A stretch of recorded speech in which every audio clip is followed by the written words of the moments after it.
Hola, bienvenido a este nuevo vídeo. Ya hemos estado hablando en los vídeos anteriores de muchas variables, digamos, psicológicas y mentales que influyen en nuestros procesos de cambio, que influyen en que consigamos las cosas que queremos o que pueden estar siendo afectadas o influyen en el malestar que estemos experimentando en algún momento dado. Ahora vamos a continuar avanzando y vamos a hablar hoy de algo también muy importante que es el clan familiar. En este capítulo lo que vamos a hacer es centrarnos en la importancia de la memoria familiar en nuestros conflictos y nuestros problemas. Aprender cómo la historia de nuestros ancestros influye en nuestra vida muchísimo más de lo que nosotros creemos. Es decir, al igual que heredamos de nuestros ancestros los genes que nos pueden dar el color de los ojos, del pelo, de la piel e incluso enfermedades, también heredamos experiencias, aprendizajes y lecciones no aprendidas que tenemos que hacer para ayudar a ese clan familiar. ¿Qué es el árbol genealógico?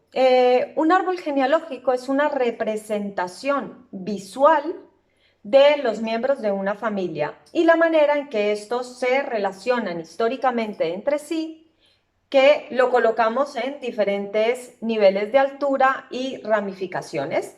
Como habrás visto, o si te metes en internet y pones árbol genealógico, verás que te pueden salir como un árbol dibujado con ramificaciones o los cuadros que van siendo hacia abajo, ¿no? Que vamos descendiendo y donde vamos ubicando a todos los miembros. El estudio del árbol genealógico se enfoca en todo ese estudio de relaciones ascendentes y descendentes de una persona en el contexto del grupo familiar. El árbol genealógico puede abarcar 3 o 4 niveles, más o menos con unos 15 miembros de la familia o alcanzar tantos niveles como quieras, ¿no? Según vayas indicando. En la medicina, por ejemplo, el estudiar el árbol genealógico de una persona permite conocer los antecedentes clínicos de esos ancestros del paciente y con ello adecuar estrategias de atención clínica en función de los factores hereditarios. En la psicología transgeneracional se elaboran los genosociogramas con los que se busca explicar el estado emocional del paciente desde el contexto de su historia personal. Para hacer un árbol genealógico es muy importante tener en cuenta el nombre completo de la persona y, de ser posible, si es posible, la fotografía. Sabemos que hay a partir de unas generaciones donde va a ser bastante complicado. Entonces, con el nombre, también las fechas de nacimiento, fechas de la muerte, son bastante importantes. Y si no tenemos el dato exacto, nos vale con poner un dato aproximado, ¿vale? Por ejemplo, el mes o el año. Si estás trabajando en un área concreta de tu vida, entonces debes añadir información acerca de esa área. Por ejemplo, si no puedes tener hijos, debes incluir abortos y muertes de bebés o personas de tu árbol que no hayan podido tener hijos. Si es un tema económico, por ejemplo, debemos incluir si ha habido robos, ruinas, estafas. Cada miembro de la familia lleva integrada una información. Como os decía, heredamos de nuestros ancestros no solamente esas características físicas, sino también actitudes, comportamientos, creencias y emociones que de alguna manera les han resultado útiles, pero que a lo mejor para nosotros en este momento de nuestra vida ya no lo son. Construir el árbol genealógico nos ayuda a reconocer los comportamientos heredados y los eventos sin resolver de nuestro clan familiar. La persona puede desvincularse de contratos de lealtad creados con su familia y con sus ancestros por formar parte del clan. Como verás más adelante, romper estos contratos no significa salirte del clan familiar, significa no asumir cosas que tú no tienes que resolver. Los patrones nocivos presentes en el inconsciente familiar pueden manifestarse hasta la cuarta o tercera generación. Es importante sanar el árbol porque si algo no es sanado, se va a repetir generación tras generación. Si hay un trauma en el clan familiar, se va a repetir generación tras generación. Es decir, esto que se repite finalmente enferma el cuerpo, la mente y el alma. Conectar con tus raíces te permite expresar quién eres, sanar las heridas de tu árbol familiar y también integrar todo lo positivo de tus ancestros. Sanar el árbol no solamente va a sanar a nuestros ancestros, sino a los descendientes, a las generaciones futuras. Lo que tú resuelves hoy, tus hijos no lo van a tener que resolver. Si miras en tu árbol, te vas a sorprender de todas las cosas que puedes aprender de tu familia y de todas las cosas que hay en común, más allá de las que te puedes imaginar. Y tal vez puedas encontrar aquí respuestas a lo que te sucede. Es decir, cuando nosotros ya nos hemos trabajado bastante nuestro ego y nuestra mente y seguimos sin poder avanzar, es hora de echar mano del clan familiar y ver si aquí hay algo que nos esté afectando.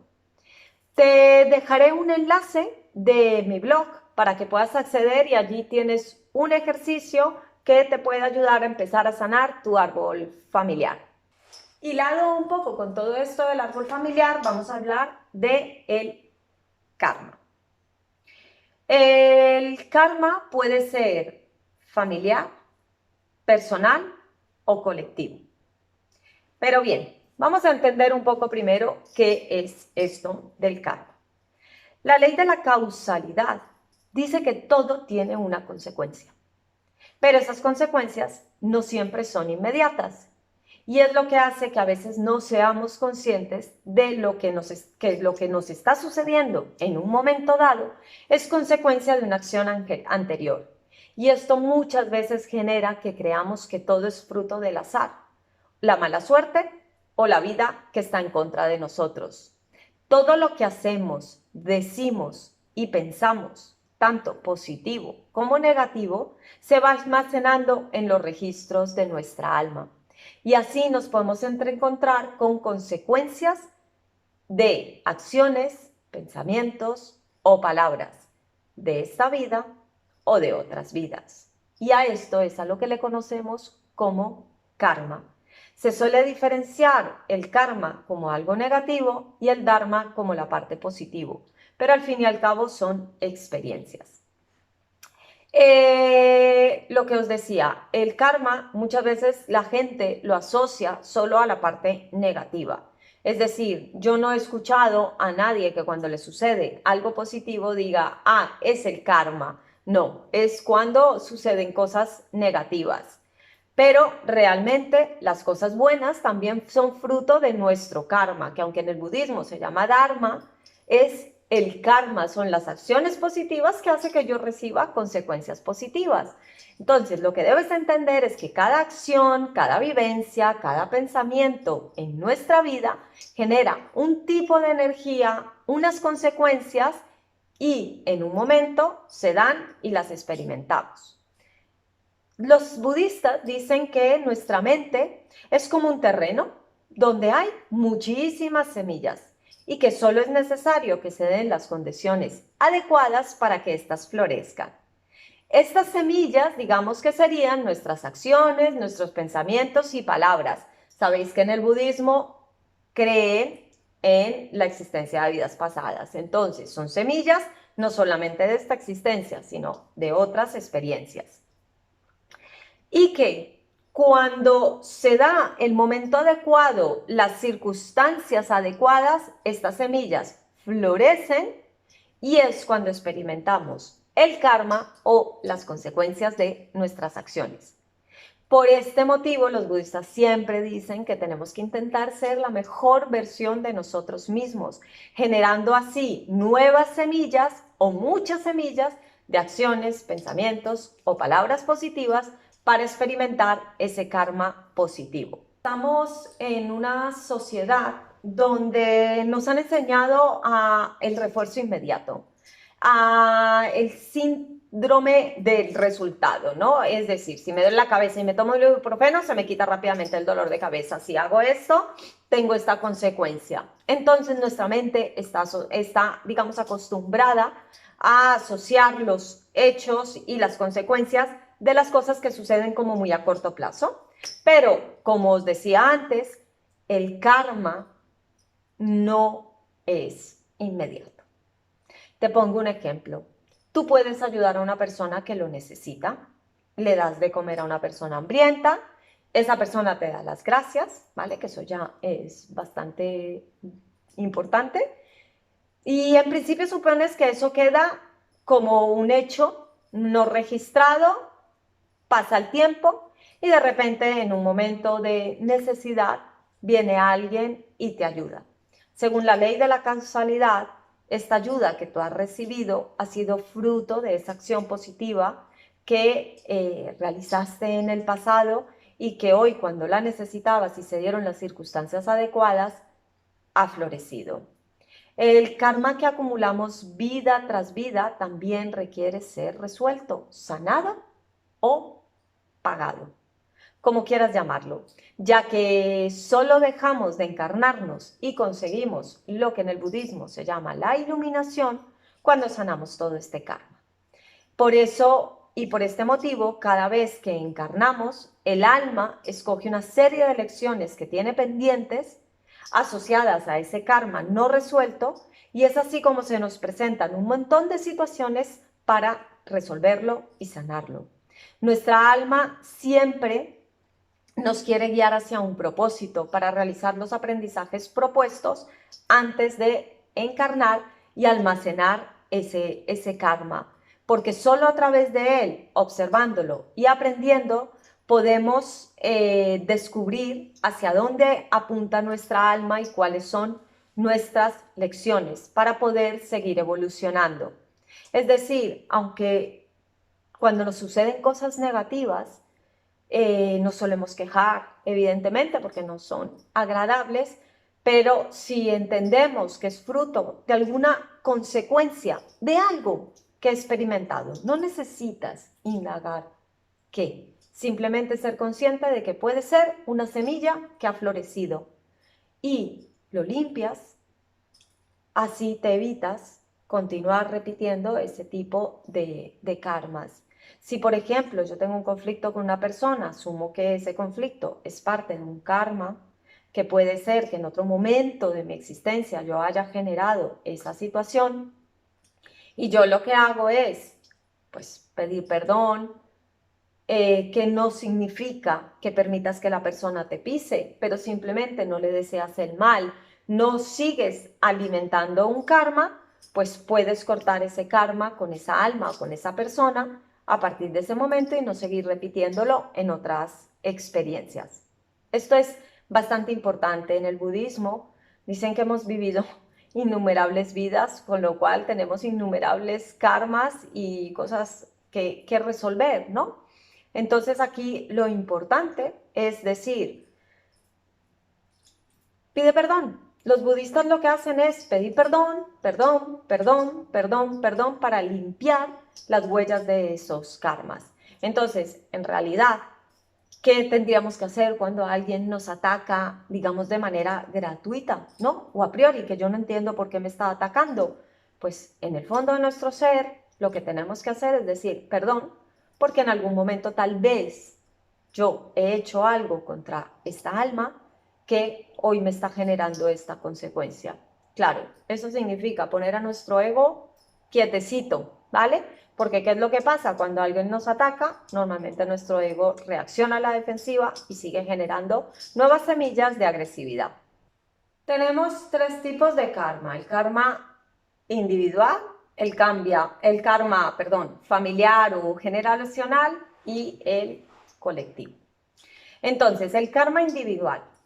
Este nos aporta la información sobre nuestro propio propósito como alma o ser individual, nuestro camino en relación a nosotros mismos como seres individuales, que partimos de un todo y que seguimos un camino hacia ese retorno. pero que solo podemos comprenderlo con la perspectiva de todas las vidas vividas hasta ahora y por lo general pues solo recordamos la vida actual, es decir, la que estamos viviendo. El todo, Dios, universo, como quieras llamarlo, imagínate que ese todo es como Internet. Es una red que va recogiendo información y que va construyéndose continuamente. El todo se construye a través de toda la información que aportamos todos los seres que habitamos el universo. Y por eso cada alma tiene que ir como aportando su propia información para la construcción de ese todo. Entonces, como cada alma tiene que aportar esa información, es como que nos desprendiéramos del todo para experimentar vida tras día hasta que conseguimos vivir todo tipo de experiencias y así nutrir a ese todo, a esa red de datos, y cuando lo conseguimos volvemos a ser parte de ese todo. Yo siempre digo que la encarnación es como venir a la escuela o al cole, pero al final siempre regresamos a casa. Muchas veces incluso perdemos el curso, es decir, como no tenemos la memoria, ni siquiera de lo que venimos a hacer en esta existencia, y no tenemos la memoria, mucho menos de las anteriores, pues a veces no avanzamos, seguimos repitiendo los mismos patrones y perdemos el curso. Bueno, no pasa nada. Tenemos muchas oportunidades para hacerlo, pero la idea es conseguir realizar todos los aprendizajes para avanzar. Yo pongo otro ejemplo que es como si nosotros, nuestra alma, cuando se desprende del todo para decir, tengo que ir a buscar información, ¿no? Tengo que ir a proveer de información a ese todo a través de todas las experiencias. Es como si se desprendiera, le dieran una bolsa y le dieran una lista, como la lista de la compra, pero en este caso, pues vamos a poner como si fuera 1 kilo de amor, 1 kilo de odio, 1 kilo de culpa, 1 kilo de alegría, ¿vale? Todas las experiencias. Y el alma, antes de encarnarse, dice, bueno, pues yo voy a vivir esta. Descendemos, la experimentamos, si conseguimos vivirla, aprenderla, la tachamos y así continuamente. Ese karma individual es el que cada alma gestiona como quiere hasta conseguir su evolución, es decir, cada uno a nuestro rollo. Cuando nosotros nos encarnamos, ¿qué es lo que pasa? Que solemos asumir el personaje, es decir, nuestro ego, y tendemos a creer que lo que somos es esto que somos en este momento.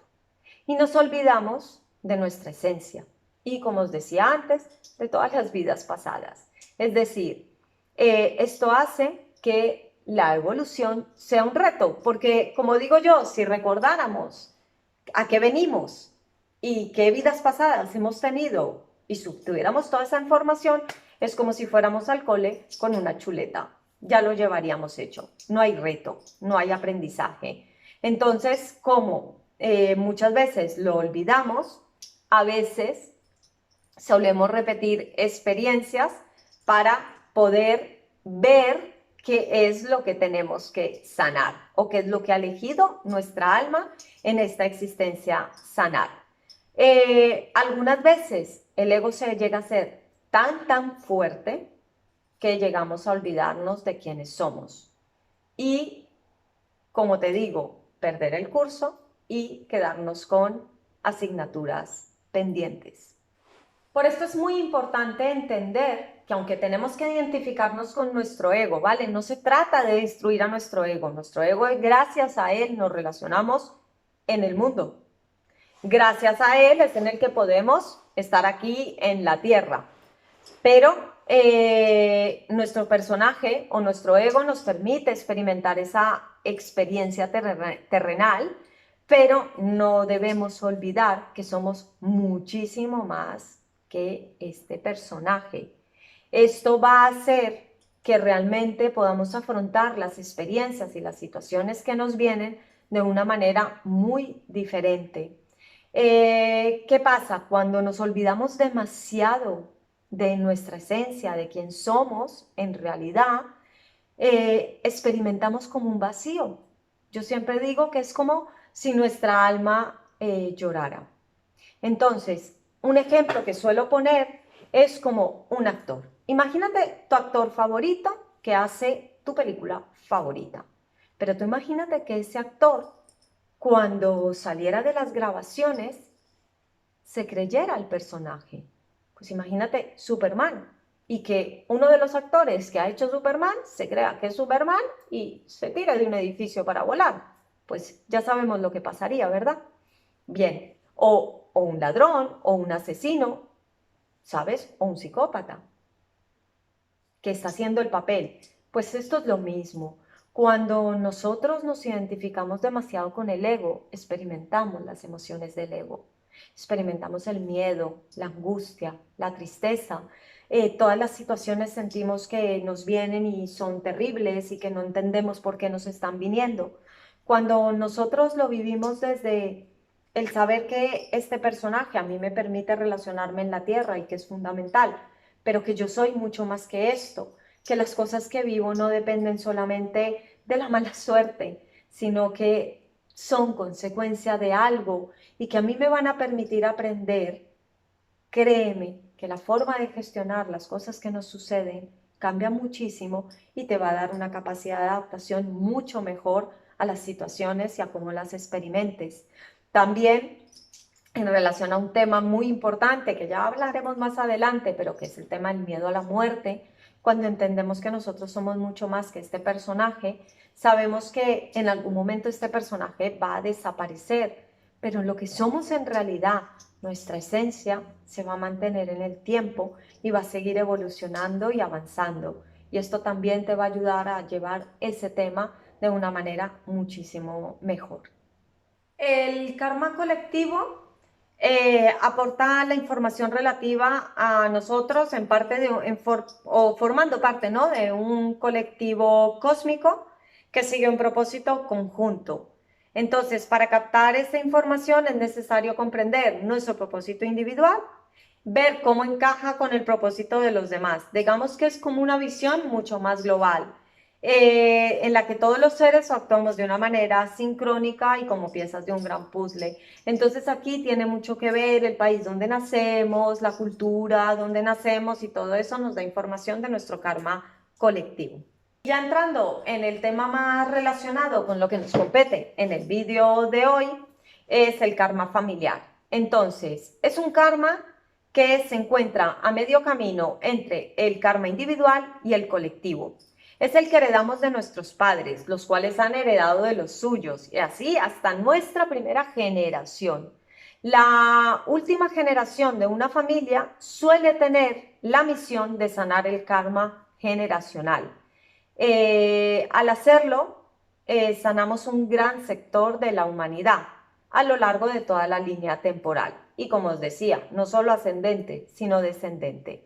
Ese karma generacional se va modulando a medida que se contagia del karma individual y del colectivo. Pero la raíz es la misma en todas las generaciones. Por eso solemos pertenecer a un grupo de almas con las que repetimos las encarnaciones para sanar ese karma familiar. Cuando encarnamos, normalmente las personas más cercanas a nosotros y con lazos familiares más fuertes son con quienes tenemos karmas más importantes y dolorosos que sanar, y que es gracias a ese lazo familiar que nos vemos en la obligación de hacerlo. Es decir, si tú tienes un conflicto muy intenso con un amigo, no hay un lazo que te obliga a mantener la amistad, entonces lo que haces es alejarlo de tu vida y no resolver el karma. Pero cuando ese karma es con nuestros padres, no es tan sencillo, entonces nos lleva a intentar solucionarlo y resolverlo. El alma elige a los padres, a la familia en la que va a llegar para realizar sus aprendizajes. Es por esto que los tres tipos de karma realmente están relacionados y son interdependientes. Esto significa que no naceremos nunca en una familia en la que nuestro karma individual no resuene con su karma familiar. El alma siempre va a buscar dónde sanar su karma individual. Para entender o descifrar el mensaje kármico de los padres hay que averiguar cómo piensan, cómo actúan, cómo se relacionan con la gente, cuáles son sus aspiraciones, qué esperan de la vida, cuál es su filosofía de vida, qué han estudiado o qué les hubiera gustado aprender, cuáles son sus hobbies, sus trabajos, qué relación tienen con la espiritualidad y ver todo eso como un conjunto de su vida personal. De cada padre o cuidador tenemos así un mensaje. Veremos que su vida les conducía a un propósito y nosotros hemos heredado parte de ese propósito, la parte correspondiente al karma familiar y que encaja con el propósito de los demás cuidadores. Esto es así por la ley del espejo. Atraemos personas similares y por tanto nuestros padres se atrajeron porque disponen un karma generacional similar. El siguiente paso es hacernos las mismas preguntas, pero en referencia a nosotros mismos. Veremos que los patrones familiares encajan con nuestra vida y también veremos que nuestra vida se desarrolla hacia una realización particular. Ayuda mucho el preguntarse qué tomaríamos de cada padre o qué cambiaríamos de ellos y de su manera de pensar, tanto si nos gusta lo que hacen como si tomamos un rumbo radicalmente distinto al de ellos, pero el resultado será el mismo.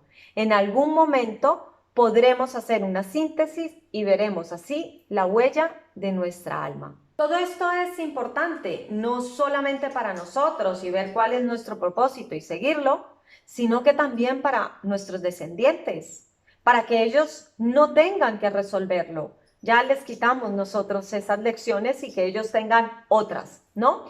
Y así evitamos que cometan los mismos errores que venimos cometiendo en las generaciones anteriores.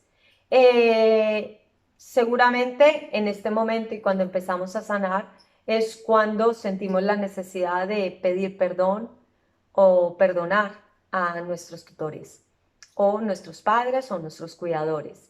En conclusión, es muy importante entender que nada de lo que te sucede en tu vida es casualidad, es causal, tiene un sentido. Comprender el sentido de esto nos hace que las experiencias sean vividas desde el aprendizaje, el crecimiento y la aceptación. Y que si estoy viviendo algo negativo, positivo o neutro, es como un pago o una recompensa, pero que tiene una razón. Y que al formar parte de una familia, también tengo que resolver ciertos karmas de mis ancestros para sanar el árbol. Con todo lo visto en los apartados anteriores, podemos ver lo importante que es liberar las memorias relacionadas con el clan familiar, liberarnos de todo lo que no nos corresponde para poder seguir avanzando en nuestro camino. Sanar el clan familiar representa sanar en nosotros mismos y en las generaciones posteriores. Liberar las memorias del clan familiar nos libera de repetir vivencias y experiencias que nuestros ancestros han tenido y no han resuelto. Si estamos en el camino del crecimiento personal y trabajando nuestra espiritualidad, es porque nos corresponde sanar a nuestro clan familiar. Muchas personas ven esto como algo negativo. Yo realmente lo veo como un regalo. Poder sanar a nuestra familia, poder hacer algo importante por ellos, es una elección que podemos hacer. Es decir, podemos sanarlo o no, pero tu alma te está dando este regalo de ayudar no solamente a tu propio karma individual, sino a tu clan familiar y por ende a la humanidad, al colectivo. Así ayudamos a nuestra familia en todo tipo es decir, como nosotros ayudamos a nuestra familia en situaciones en que tienen un problema y les apoyamos y estamos ahí cuando nos necesiten, el trabajo de liberación del clan familiar es el mejor regalo que puedes hacerles a ellos, a ti mismo y a las futuras generaciones. Si tú te pones a observar las familias, te vas a dar cuenta que algunas vienen a sanar la enfermedad, física o mental, otras vienen a experimentar los temas económicos, otros problemas de relaciones. Si observas tu árbol, verás cuáles son los aprendizajes de tu familia y que todos formáis parte de ella para resolverlo en conjunto. Y lo que no se resuelve en una generación pasará a la siguiente hasta que sea resuelto. Para sanar nuestro clan es muy importante ver los logros, fortalezas, debilidades, situaciones comunes, traumas y todo lo relacionado a nuestra familia, incluyendo mínimo 3 generaciones. Con nuestros ancestros compartimos el ADN, los recuerdos celulares, creencias, formas de ser, de hablar, posturas corporales, hábitos, gestos, gustos y aficiones y sueños.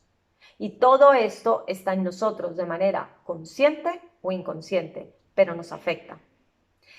Te dejo en mi página, en el blog, te dejo un ejercicio para liberar las memorias del clan familiar. Espero que te sea de ayuda. Ahora te dejo este cuento, como siempre, de Andrés Castillejo Martín, relacionado con este tema para ayudarte a anclarlo un poco más. Espero que te guste y sea de tu agrado. La herencia familiar. Siempre que retornaba al hogar le invadía la misma sensación de apatía, de desazón y de decaimiento, y él lo tomaba, y lo notaba también su esposa y sus allegados. Realmente era otra persona distinta, o no. Quizás era la misma, que volvía a sus orígenes, a sus raíces, a esos sentimientos que creía ya olvidados. Una monotonía de siglos que a veces le destrozaba por dentro. Cuando sentía esto, le gustaba deambular solo por el paseo fluvial que recorría la ciudad y cruzar por los distintos puentes que la dividían, fundiéndose con el espíritu de agua del gran río, como si éste fuera una metáfora de su propia vida. También era un acto de reconciliación con una herencia que deliberadamente había querido dejar atrás, como si el mero hecho de apartarse físicamente de algo hiciera que todo su pasado y todas sus raíces desaparecieran al unísono, algo que realmente era imposible porque lo llevaba muy dentro. Ya de pequeño recordaba que odiaba las vacaciones porque le suponía romper con sus amigos de colegio y volver a la monotonía familiar de la que tanto renegaba. Para Samuel, un espíritu inquieto con una imaginación desbordante, su entorno familiar se le quedaba pequeño, así como su círculo de amigos y su pequeña y decadente y bella ciudad, tan hermosa como limitante, y soñaba con la gran urbe, a la que veía como una tierra llena de oportunidades. Con el tiempo descubriría que esta era en realidad un vergel poblado de sueños rotos y de gente que, como él, había perdido sus raíces y sus señas de identidad. La memoria de otros tiempos se agudizaba cuando recorría los repuntes de la ciudad y visitaba la casa familiar. Recordaba a su padre, un hombre honrado, con mucho genio, pero con poco carácter, y sus broncas continuas con su madre, que era el alma y el motor de la casa, y que por caprichos del destino se había convertido en el sostén económico del hogar, al invertir el dinero obtenido de una indemnización por accidente en un pequeño comercio con el que contribuir a sostener la economía familiar, invirtiendo así los papeles tradicionales correspondientes a ambos sexos. Aspecto este que su padre llevaba bastante mal y que subyacía en el fondo de todos sus conflictos. Samuel odiaba que le compararan con su padre, al que veía como una persona derrotada por la vida, aunque no dejaba de sentirse identificado con él. Sufría mucho con estas peleas existentes entre sus progenitores, ya que ambos tenían su parte de razón, y para él suponía un dilema el hecho de tener que decantarse por uno o por otro. Su padre murió joven, después de muchos días de agonía en la UCI del hospital. De aquellos días, Samuel recordaría con angustia cómo su padre le hizo prometer en su lecho de muerte que cerraría el comercio que tanta desazón y malestar le había supuesto. Promesa que Samuel nunca cumplió. Las circunstancias, una vez más, se sobreponían a los deseos, y aquella promesa incumplida seguía pesando como marcada a fuego en la memoria del joven Samuel. Después de la muerte de su padre, Samuel ocupó el papel de éste y se puso al frente del pequeño comercio, y al igual que cuando estaba su padre, continuaron las broncas y las peleas continuas, ya que ambos tenían formas diferentes de afrontar el negocio. Adiós a sus sueños y ambiciones, a sus estudios y a sus planes. La realidad se imponía. Con el tiempo aprendió a comprender a su madre y su madre a él. Y aunque comprender no es aceptar, Samuel sintió que de alguna forma se había reconciliado también con su padre. Al saber cómo lidiar con el carácter de su madre, y aunque tuvo que renunciar a sus sueños, comprendió que el espíritu del agua, del gran río que nos llevaba, se nutre de todos los regatos y afluentes que se encuentran en su camino, y que todas las experiencias, por insignificantes que sean, contribuyen a su grandeza, hasta llegar al gran mar, que no es otro que el reinicio de la vida, y que aquellas experiencias que consideramos como una pérdida de tiempo contribuyen también a forjar nuestros espíritus a la hora de afrontar los grandes retos que la vida nos depara. Sin ellas, Samuel no hubiese sido jamás el gran escritor que posteriormente fue.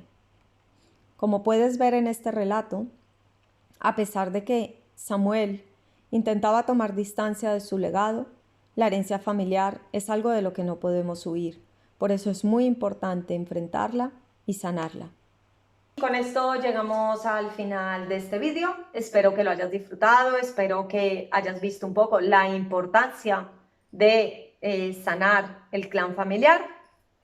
En el próximo vídeo profundizaremos un poco más en lo que es el karma individual, ¿vale? Avanzaremos un poquillo más en ello. Espero que te haya gustado, que lo hayas disfrutado y sobre todo que te sea de ayuda en tu proceso y en tu camino. Analiza tu clan y observa qué estás experimentando que viene de allí y sánalo. Te recomiendo estos ejercicios que te he dejado en mi blog, que son bastante buenos, que si los haces a conciencia te van a ayudar a empezar a sanar ese árbol y a tomar muchísima conciencia. Muchísimas gracias por acompañarme, por estar conmigo. Como siempre, compártelo si lo consideras oportuno. Te deseo una semana muy feliz y nos vemos en breve en el siguiente vídeo.